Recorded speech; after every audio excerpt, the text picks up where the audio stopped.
إما وكو باقي أو قلاني كخواي بروجا خلقي كلوين كخواي جرد فرمي وجعلناكم شعوبا وقبائل لتعارفوا إما جيكين لونة وقلوا فزاني كخواي بروردقار نعمتي زمان وخاكو نجتماني بيداوين وكو هر ولاتي كما في أوي هي لسر خاكو ولاتي خوي بجي بزماني خوي خصبك وإداري خوي بكات إما ما في خمانا وكو باقي وكو كردستاني قورا وهر شعر بارتي كردستان هموی کردستان یک پارچەیە ئەوەی کە ئێمە تا ئێستا قوربانیمان داوە قوربانی وڵاتە زلهێزەکانین ئێمە قوربانی ئایدۆلۆژی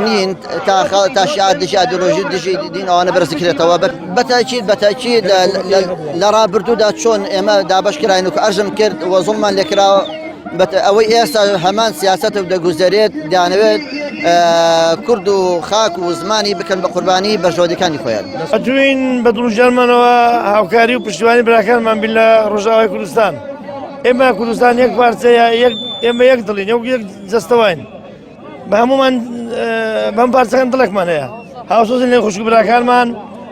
ژیانیوان ژیانی ئێمەیە مردنیوان مردی ئێمە ژیان و برمان لەگەڵوانە والله منێتی کوربوون هاتوونی ڕاستی بە خەڵکە مزایدە بەسەر ئێمەدا نەکەن بڵێن ئێمە مسلمانی ئێمە هەم کوردی هەم مسلمانیشین بەڕاستی وە سازوو دەکەینەوە لە خاکی خۆمان لە بستە خاکی خۆمان لە هەر شوێنی بێ جا چ ڕۆژاوا بێت چ باشوو بێت چ باکوور بێت چ بەشەڵات بێت